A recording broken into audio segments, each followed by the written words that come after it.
Girls hostel के शिलान्यास में वो भाग लेंगे। तस्वीरें आपके सामने हैं। मुंडवा पहुंच चुके हैं मुख्यमंत्री और वी तेजास्थली के शिक्षण संस्थान के कार्यक्रम में शामिल होंगे। गर्ल्स हॉस्टल के शिलान्यास में भी मुख्यमंत्री भाग लेंगे। आज नागौर के दौरे पर मुख्यमंत्री, तस्वीरें आपको सीधे मुंडवा की दिखा रहे हैं। वी तेजास्थली शिक्षण संस्थान के कार्यक्रम में शामिल होते हुए गर्ल्स हॉस्टल के शिलान्यास में भी वो भाग लेंगे और एक बड़ी सौगात यहां पर छात्राओं को मिलने जा रही है। मुख्यमंत्री वजरलाल शर्मा का नागौर दौरा, और देख सकते हैं यहाँ पर उन्होंने पहुंचकर कार्यक्रम की शुरुआत की है विधिवत। सरस्वती मां को वंदन करते हुए उनका शिक्षण संस्था है ये वी तेजास्थली, और आज यहीं पर कार्यक्रम का आयोजन जिसमें शामिल हो रहे हैं मुख्यमंत्री। गर्ल्स हॉस्टल के शिलान्यास के साथ एक बड़ी सौगात यहां पर छात्राओं को मिलने जा रही है। महेंद्र हमारे संवाददाता इस खबर पर ज्यादा जानकारी के साथ जुड़ गए हैं।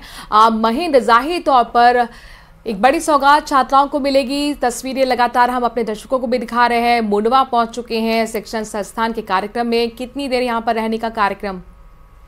बिल्कुल, मुख्यमंत्री मुंडवा पहुंच चुके हैं और मुंडवा में जो वीर तेजा महिला शिक्षण संस्थान है वहां के कार्यक्रम में शिरकत कर रहे हैं मुख्यमंत्री। वार्षिक उत्सव और गर्ल्स हॉस्टल के शिलान्यास का कार्यक्रम है। प्रदेश के चिकित्सा मंत्री गजेंद्र सिंह खिंवसर भी मौजूद है। संसदीय कार्य मंत्री जोगाराम पटेल भी साथ में मौजूद है और पूर्व सांसद CR चौधरी की तरफ से स्वागत किया गया संस्थान के पदाधिकारियों की तरफ से। और काफी यहाँ का कार्यक्रम काफी लंबा चौड़ा है। मुख्यमंत्री काफी समय तक यहाँ रुकेंगे। इसके बाद आगे का कार्यक्रम अमरपुरा गांव का है। फिलहाल मुख्यमंत्री अभी तुरंत पहुंचे ही हैं और मंच पर उनके स्वागत सत्कार का कार्यक्रम चल रहा है। पूर्व सांसद CR चौधरी ने स्वागत किया, साथ ही जो बीजेपी के नागौर के स्थानीय नेता है वो स्वागत कर रहे हैं। साथ में संस्थान से जुड़े हुए जो पदाधिकारी है वो भी स्वागत कर रहे हैं और प्रतीक चिन्ह मुख्यमंत्री को भेंट किए जा रहे हैं। ये अभी स्वागत सत्कार का कार्यक्रम चल रहा है, फिर वार्षिक उत्सव का कार्यक्रम है और शिलान्यास का कार्यक्रम है। ये तमाम तरह के कार्यक्रम है अभी मुंडवा में। तो काफी लंबा चौड़ा कार्यक्रम है। यहाँ हो सकता है कि 1.5 घंटे से भी ज्यादा समय तक मुख्यमंत्री का मुंडवा का कार्यक्रम है। उसके बाद मुख्यमंत्री अमरपुरा गांव जाएंगे। वहां पर भी देव दर्शन के कार्यक्रम में लक्ष्मीदास जी महाराज के मंदिर में दर्शन करेंगे। फिर मुख्यमंत्री नागौर शहर में आएंगे, बीजेपी ऑफिस पहुंचेंगे और उसके बाद गोगलाव गांव जाएंगे, जहां बीजेपी का जो गांव चलो अभियान है उसमें शिरकत करेंगे। फिलहाल मंच पर स्वागत सत्कार का कार्यक्रम जारी है। मुख्यमंत्री का स्वागत हो गया है। बाकी जो नेता है, अतिथि है, चिकित्सा मंत्री और संसदीय कार्य मंत्री, उनका स्वागत का कार्यक्रम चल रहा है। अभी कार्यक्रम विधिवत रूप से शुरू होगा जिसमें मुख्यमंत्री छात्राओं को संबोधित भी करेंगे और जो बाकी के जो भी बीजेपी नेता है वो भी इस कार्यक्रम को संबोधित करेंगे। नागौर जिले के जो स्थानीय बीजेपी से जुड़े हुए विधायक है वो भी इस कार्यक्रम में मौजूद है। राज्यसभा के सांसद राजेंद्र गहलोत मौजूद है, राज्य मंत्री मंजू बागमार मौजूद है। तमाम जो स्थानीय नेता है नागौर जिले के बीजेपी के वो सभी इस कार्यक्रम में मौजूद है। इससे पहले करनाल में भी तेजाजी महाराज के मंदिर में मुख्यमंत्री ने दर्शन किए। वहां भी स्वागत सत्कार का कार्यक्रम मंदिर समिति की तरफ से किया गया और अब वार्षिक उत्सव और गर्ल्स हॉस्टल के शिलान्यास के इस कार्यक्रम में मुख्यमंत्री पहुंचे में स्वागत फिलहाल हो रहा है और उसके बाद मुख्यमंत्री का संबोधन भी यहाँ होगा। छात्राओं को मुख्यमंत्री संबोधित भी करेंगे। गर्ल्स हॉस्टल का शिलान्यास भी यहाँ किया जाएगा और देव दर्शन का कार्यक्रम इसके बाद अगला एक और कार्यक्रम है अमरपुरा गांव का। शाम को सबसे अहम कार्यक्रम है बीजेपी के गांव चलो अभियान का, जहां मुख्यमंत्री नागौर से 8 किलोमीटर दूर गोगलाव गांव है वहां जाएंगे। वहीं पर रात्रि प्रवास है मुख्यमंत्री का और गांव के लोगों से मुख्यमंत्री रूबरू होंगे। केंद्र सरकार की, राज्य सरकार की योजनाओं का गांव में कितना लाभ पहुंचा है, ग्रामीण क्षेत्रों के क्या मुद्दे, क्या समस्याएं है, उन सारी परिस्थितियों को लेकर मुख्यमंत्री वहां गांव में चौपाल करेंगे गोगलाव में। अभी महेंद्र, आप बता रहे हैं कि गांव चलो अभियान में भी शामिल होंगे और जिस गांव का चयन किया गया है जहां पर प्रवास आज मुख्यमंत्री कर रहे हैं, उसके पीछे की आप रणनीति क्या समझ पा रहे हैं? क्योंकि जाहिर तौर पर आप वहां के गांव कस्बों से वाकिफ रहे होंगे। शहरी पार्टी के तौर पर जानी जाती है बीजेपी, जाहिर तौर पर गांव में पैठ बनाने की कोशिश है, लेकिन यही गांव को क्यों चुना गया, इसके पीछे आप क्या रणनीति समझ पा रहे हैं? देखिए, किसान वर्ग और ग्रामीण क्षेत्र की जो जनता है उनके बीच में बीजेपी अपनी पकड़ और मजबूत करना चाहती है। इसी उद्देश्य से ये क्या, गोगेलाव गांव नागौर का निकटवर्ती गांव है। सुविधा के लिहाज से क्योंकि मुख्यमंत्री के कार्यक्रम आज दिन भर कई कार्यक्रम है, तो 8 किलोमीटर गोगेलाव जिला मुख्यालय से दूर है, ग्रामीण क्षेत्र भी है और वहाँ कह सकते हैं कि कनेक्टिविटी अच्छी है उस गांव की। इन सारी परिस्थितियों को ध्यान में रखते हुए और अलग अलग वर्ग के लोग, अलग अलग सोसाइटी के लोग गोगेलाव गांव में निवास करते हैं। बड़ा गांव है, हर जाति के, हर धर्म के लोग वहां मिलते हैं, तो इसी कारण से शायद इस गांव को बीजेपी ने चुना है। और महेंद्र, उनके साथ और कौन बीजेपी के बड़े नेता इस दौरान प्रवास पे मौजूद रहेंगे? देखिए, जो संसदीय कार्य मंत्री है जोगाराम पटेल, चिकित्सा मंत्री गजेंद्र सिंह खींवसर, ये अभी मुंडवा के कार्यक्रम में तो है, लेकिन प्रवास के कार्यक्रम को लेकर जो आधिकारिक जानकारी है वो केवल मुख्यमंत्री की ही आई है।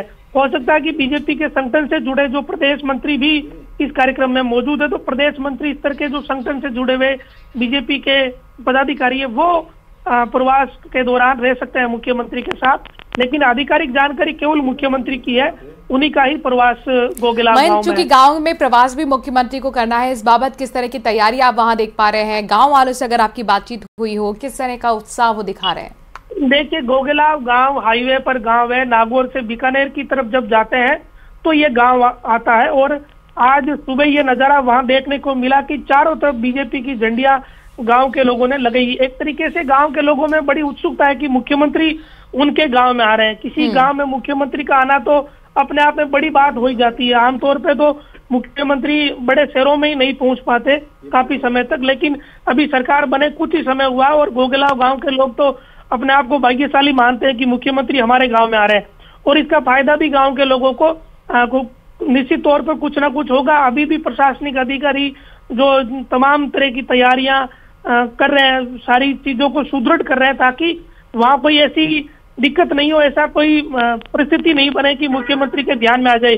तो गांव के लोगों को तो इससे निश्चित तौर पर फायदा ही है और वो दिख भी रहा है। आज गांव में गांव के लोगों ने स्वागत सत्कार के लिए तमाम तरह के इंतजाम कर रखे हैं। यहाँ तक कि सड़क के दोनों तरफ बीजेपी की झंडियां आज सुबह से नजर आ रही है। जी महेंद्र, हमने देखा है कि जब भी किसी दौरे पर रहते हैं, किसी भी शहर में जाते हैं मुख्यमंत्री, तो वहां कार्यकर्ताओं से भी खास बैठक होते हैं। क्या इस बाबत भी कोई कार्यक्रम?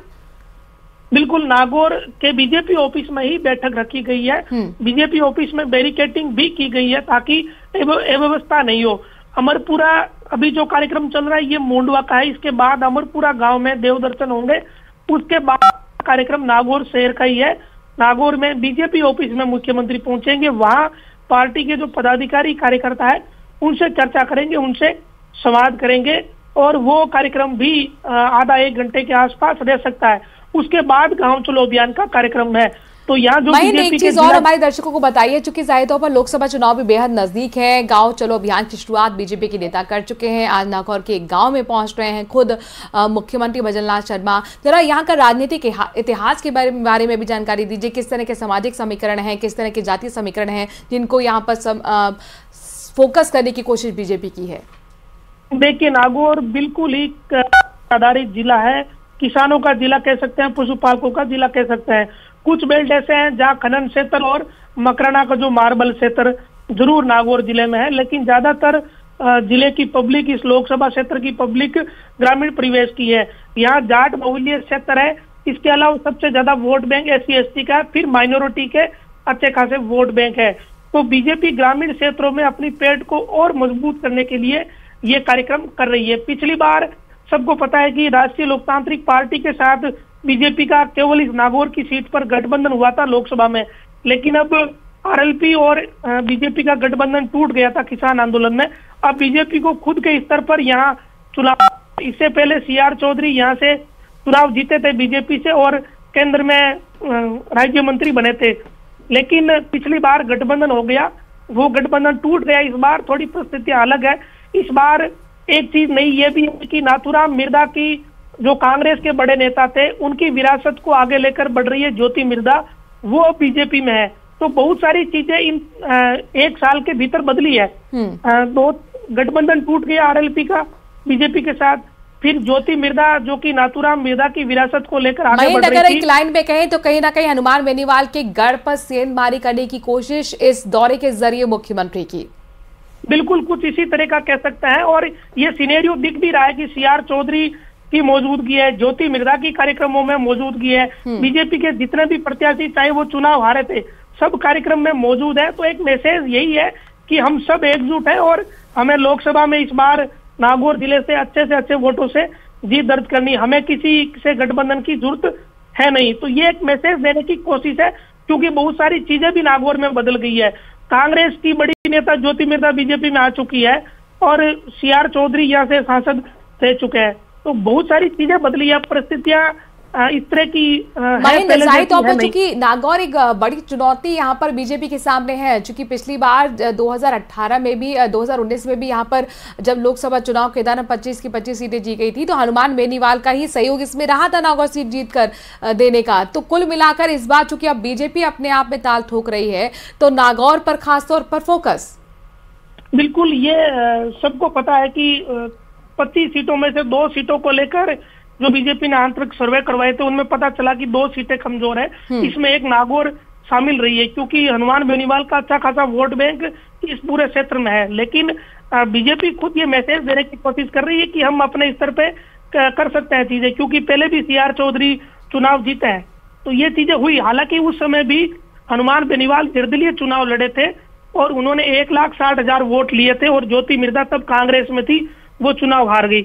लेकिन अब तो स्थिति बिल्कुल ही बदल गई, अब ज्योति मिर्धा भी बीजेपी में है, सीआर चौधरी भी बीजेपी में है और हनुमान बेनीवाल का बीजेपी से गठबंधन टूट गया था। तो अब नया राजनीतिक सिनेरियो लोकसभा चुनाव के लिहाज से नागौर जिले में क्या बनता है, ये बड़ा ही महत्वपूर्ण है। और महेंद्र, यहाँ पर जीत के लिए कोई भी कसर छोड़ना नहीं चाहती, मिशन 25 पर पूरा फोकस है, लिहाजा नागौर जहां पर एक बड़ी चुनौती हनुमान बेनीवाल की तरफ से मिल सकती है, लिहाजा खुद मुख्यमंत्री ने यहाँ पर अपना जोर आजमाइश करना शुरू कर दिया है। शुक्रिया महेंद्र तमाम जानकारी हम तक पहुंचाने के लिए।